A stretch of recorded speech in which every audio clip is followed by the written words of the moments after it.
Hello, I'm Bernard Hickey from entrants.co.nz and welcome, for me, to a relatively rare double shot interview. And today we've got David Seymour here. He's the leader of the ACT Party and, you could argue more importantly, the MP for Epsom, which you could also rename the Grammar Zone electorate. It's very, very close. They're almost at identical boundaries. All right. So David is obviously very close to his electorate and has knocked on most of the doors, I understand. Scars to prove it, yeah. And one of the hot topics in the Grammar Zone right now is, can those schools, those two schools, the Auckland Grammar and the Epsom Girls Grammar, which for those who are not Aucklanders is an incredibly important thing, because if you've got Grammar Zone on your property, the value of that property is much higher. And often in real estate ads, Grammar Zone, whether it's double Grammar Zone, which is the real jackpot, or either Epsom Girls or Auckland Boys Grammar, they're really important. So can you tell us about the strains that are on those two schools at the moment as a lot of developers look to put apartments and other properties in the double Grammar Zone? Yeah, well, first of all, I mean, people say you're from the ACT Party, you believe in laissez-faire, everyone should do whatever they want and go to whatever school they like. But the reality of it is that, you know, you go and knock on people's doors, you've got people who have paid perhaps as high as $500,000 premium on a home. I went to one, they said, look, we bought here because we'd like our daughter to go to eggs. And I thought, you know, well, you start high school at about 13, they've probably got like a 12-year-old. This girl was sort of, you know, 2, like barely learning to walk. So that's the sort of investment that a lot of people have put in, and I think you have to actually, you know, have some empathy for that. But the next issue is that it's under a lot of pressure because it's highly desirable. You've got people who are building apartment blocks, partly because it's a nice part of the city to live in, but when you look at the way they advertise these new apartments, also because every new property becomes bundled with an education that a lot of people see as being desirable.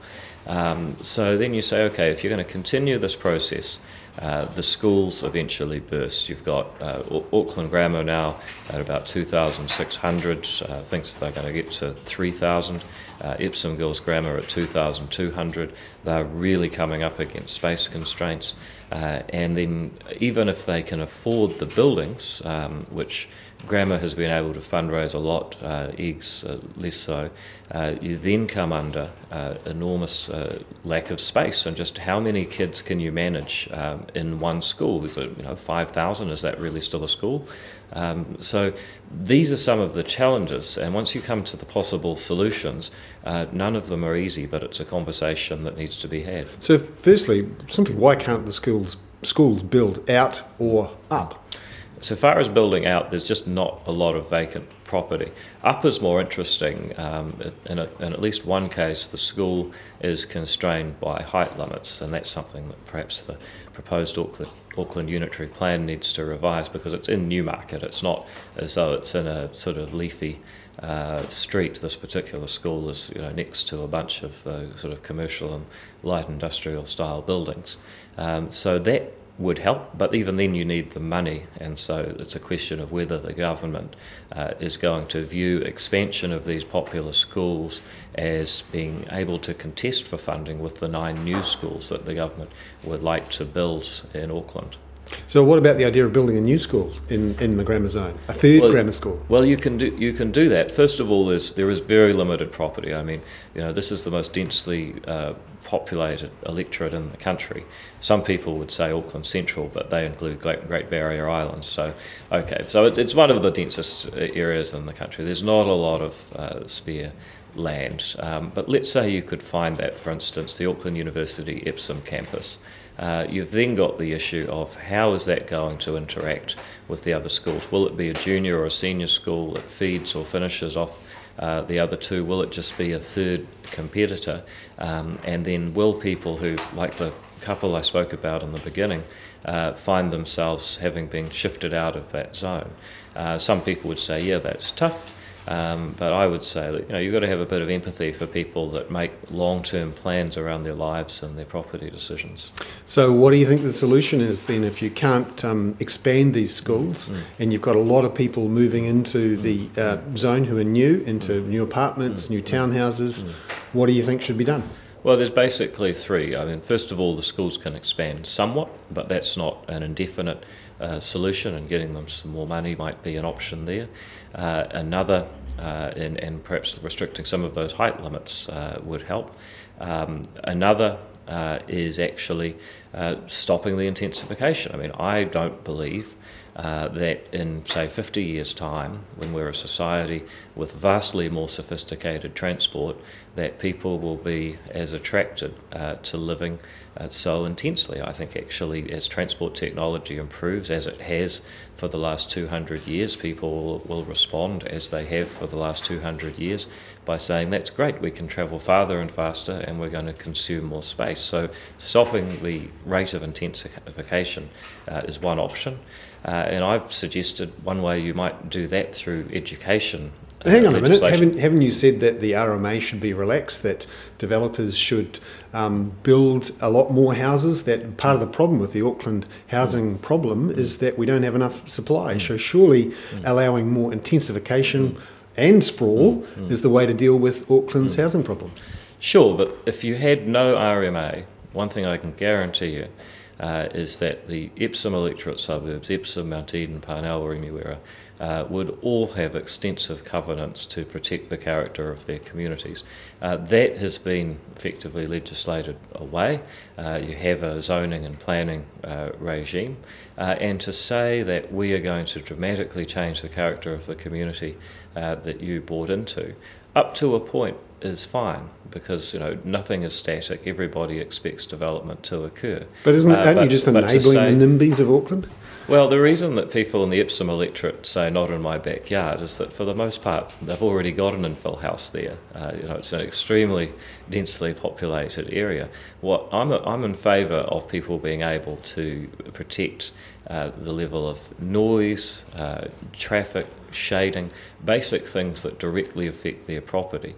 What I'm opposed to, and why I believe the RMA requires reform, is the kind of macro level planning where a group of urban planners at Auckland Council say we know what the correct amount of density, and we're going to draw a line around the city, and we're going to tell you how you're going to live and get around 30 years into the future. They simply do not have the information about how technology will change the way people work and get around. Are you sure that that's what people, the broad public, really want? Because there are an awful lot of young people, old people who maybe aren't necessarily interested in a big family home with a backyard. Maybe they want an apartment, and maybe actually that's all they can afford in Auckland. Well, there is if you ban all other options, that's for sure. But look, by not allowing density, aren't you effectively enabling a continued increase in house prices, particularly anywhere close to the centre of town? Aren't you banishing a whole generation from living close to where they want to work? Well, you're not making any particular person buy any particular house, but what you are doing is actually allowing the supply of housing to grow, as it has throughout history, that we become a wealthier society, people can get around better, and they spread out further. You're only saying outwards, you're not saying upwards. I'm saying upwards to an extent, but you have to actually protect the expectations of people that bought into a neighbourhood with a certain community character. Now, on the other hand, you've got a country that's 0.7% built out, and you've put drawing lines on a map saying thou shalt not build beyond here. And I found a couple that had 50 hectares, no biodiversity, no sight lines, no issue except it was on the wrong side of the proposed rural-urban boundary. And I tried to help them. We looked through it. I eventually wrote them a letter saying, I don't want to be another Wellington politician holding out false hope. It's actually politically impossible for you to develop this land, and that is ridiculous. On the other hand, to say that you've got to intensify existing suburbs before you do that was the position of the Auckland Council, and I think that's absolutely wrong. You've said some really interesting things about intergenerational wealth and criticised the fact that it's really hard for young people to buy a house in Auckland. By supporting the interests and the expectations of frankly, older and richer homeowners in your particular electorate, aren't you ignoring those younger voters who may want to live in an apartment No, I'll close tell to you town? who is ignoring the interests of younger voters is those of you who say, we had large expensive properties and space and we brought up our children with backyards. You must live in apartments because that's all that's left because New Zealand's run out of space. That's effectively the argument. What I'm saying is that this macro level planning... But you're not even giving people the choice. You're saying the only way you can do it is by living on the fringes. No, I'm not. What I'm saying is that if we got rid of this fetish for intensifying the city, you'd see a relaxation of the supply of housing. I'm not saying any particular person would live there, but what I am saying is that you have situations like the one I just described with the 50 hectares in the foothills of the Waitakares, which, by the way, is actually only 20 minutes from the CBD, then you are inevitably going to end up with inelastic supply of housing, and I don't blame people for riding the wave and potentially speculating on an inelastic supply of housing, and you end up with, first of all, inequality, and also at a macro level, a housing market that is a threat to the stability of the entire New Zealand economy. So, you know, if you want to say that I'm holding back the supply of housing by not letting people build a few apartment towers in the Epsom electorate, well, first of all, they don't have the power to do that, unfortunately. But you have a crucial vote in the way that Parliament's set up, and you have some pretty strong... Parliament doesn't vote on any apartment developments, but let's just put the technicalities aside. Let's put the technicalities aside.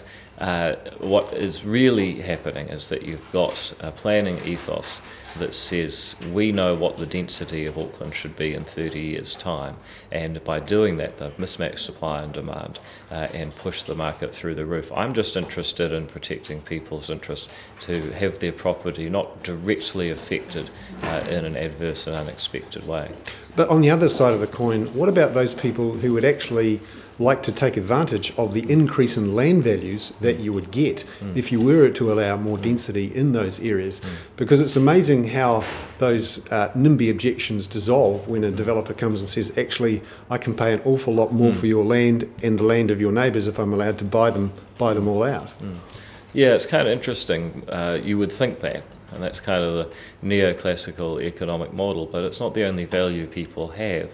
A lot of people actually want a sense of place. They've bought a place because they want to bring up their kids, and so I think you overestimate quite how, profiteering the average property owner is. But there's natural turnover in the market, and eventually people do move on. There's a life cycle. Oh, eventually, sure, but I'm just saying I think you underestimate people's value of a sense of place and community and belonging and so on. One of the interesting things is, the amount of opposition that you sometimes encounter to foreign buyers.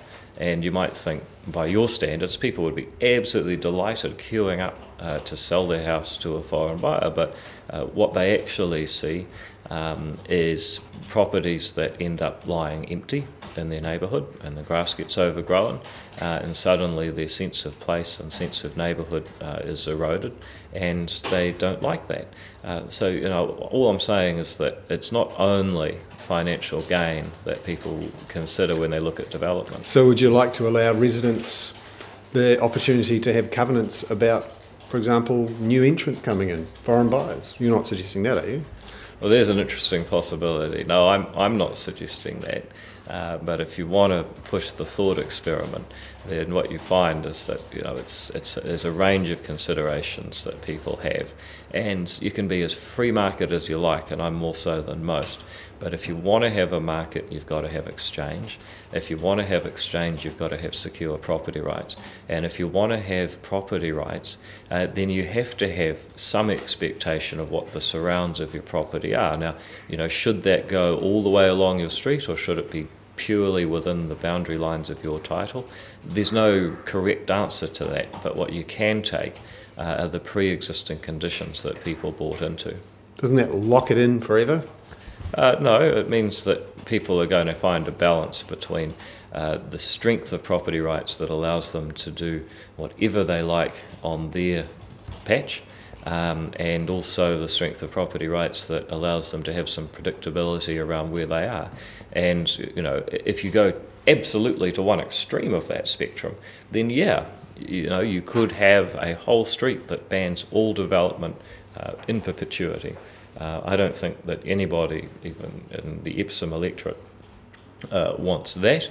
On the flip side, you could have a situation where there's no reason that you couldn't put an oil refinery in the centre of Mount Eden. Now, I don't think anyone wants that either. What I am saying is that you have to balance off the existing interests of people and their property and their expectations with the will of people to develop their property and sell it to newcomers. And that tension is not something... I envy the certainty of people who believe they know what the correct answer is on that tension. David Seymour, the MP for Epsom, or as we rename it now, the Double Grammar Zone. I'm Bernard Hickey for interest.co.nz. That was another of our double shot interviews.